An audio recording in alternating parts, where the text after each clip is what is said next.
ప్రపంచమంతా ఎల్నినో ప్రభావానికి గురవుతుందంటున్నారు. అలాగే మన దేశంలోనూ చాలా రాష్ట్రాల్లో వర్షపాతం తక్కువగా నమోదవుతుంది. అయితే అస్సాంలో మాత్రం ప్రమాదకర స్థాయిలో వర్షాలు కురుస్తున్నాయి. ఇది ఏటా జరిగేదే అయినా ఈ వరదలు ఇస్తున్న సంకేతాలను సరిగ్గా అర్థం చేసుకోవాలి అంటున్నారు. లేకపోతే భవిష్యత్తులో చాలా పెద్ద ప్రమాదం తప్పదు అంటున్నారు.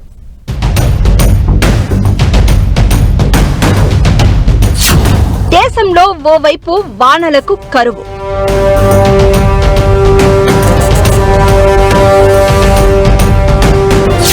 మరోవైపు వరదల బీభత్సం.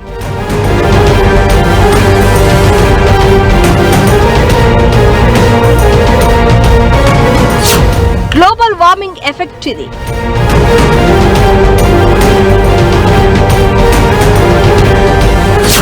బీభత్సం నుంచి పాఠాలు నేర్చుకోకపోతే మరింత ముప్పే.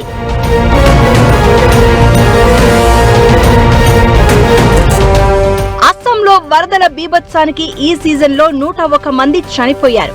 1,68,000 మంది నిరాశ్రయులుగా మారారు. రాష్ట్రంలోని 15 జిల్లాలు వరదలోనే మునిగిపోయాయి. దాదాపు 11,000 హెక్టార్లలో వ్యవసాయాన్ని ఈ వరదలు దెబ్బతీశాయి. అస్సాంలో ప్రతి ఏటా ఇదే పరిస్థితి చోటు చేసుకోవడాన్ని బట్టి చూస్తే ఇతర ప్రాంతాలు కూడా నేర్చుకోవాల్సింది చాలా ఉంది అనిపించక మానదు. అసలు ముందు అస్సాంలోని యంత్రాంగమే గుణపాఠాలు నేర్చుకోలేదు. అందుకే ఇంత పెద్ద ఎత్తున ఏటా వరదలకు నష్టపోవాల్సి వస్తోంది.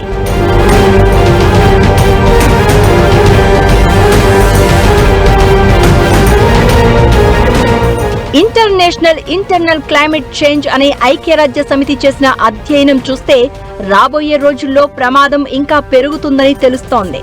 ప్రపంచవ్యాప్తంగా ఉష్ణోగ్రతలు ఇంకా పెరిగితే హిమాలయాల్లోనే అసలు ప్రమాద ఘంటికలు మోగుతాయి. ఈ శతాబ్దం గడిచే కొద్దీ సింధు, గంగా, బ్రహ్మపుత్ర అనే 3 హిమాలయ నదీ పరివాహక ప్రాంతాలు మరింత తీవ్రమైన వరదలను ఎదుర్కోక తప్పదు.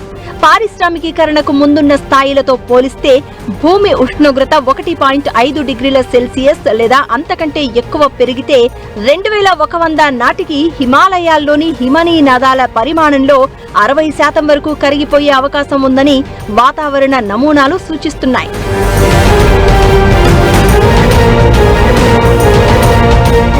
మరి ఈ హిమానీ నదాలు కరగడానికి, వరదలకి కారణమేంటి అంటే అస్సాంలో ప్రవహిస్తున్నది బ్రహ్మపుత్రనే. ఈ నది పొంగినప్పుడల్లా ఇక్కడ వరదలు సాధారణంగా మారిపోయాయి. అంతేకాదు ఈ ఏడాది ప్రారంభంలో విడుదలైన ఓ అధ్యయనం ప్రకారం అస్సాంలో రుతుపవన వర్షాల గరిష్ట స్థాయి జూలై నుండి ఆగస్టుకు మారుతోందని పరిశోధకులు గుర్తించారు. అలాగే రుతుపవన అనంతర వర్షపాతం పెరుగుతూ ఉండగా రుతుపవనాలకు ముందు కురిసే వర్షపాతం తగ్గుతోంది. దీని అర్థం ఏంటంటే వర్షాలు కురిసే కాలం తగ్గుతోంది, కానీ వాటి తీవ్రత పెరుగుతోంది. అంటే అకాల వరదలు, కరువు అనేది వెంటనే చోటు చేసుకుంటాయి.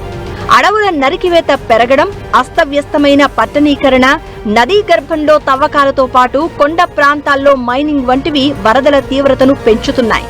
ఈ కారణాలు తెలిసి కూడా నిర్లక్ష్యం వహిస్తున్నారు కాబట్టే అస్సాంలో వరదలు సాధారణంగా మారిపోయాయి. అయితే ఇదే పరిస్థితి ఇంకా కొనసాగితే దేశవ్యాప్తంగా కూడా పర్యావరణ సమతుల్యత దెబ్బతింటుందని హెచ్చరిస్తున్నారు.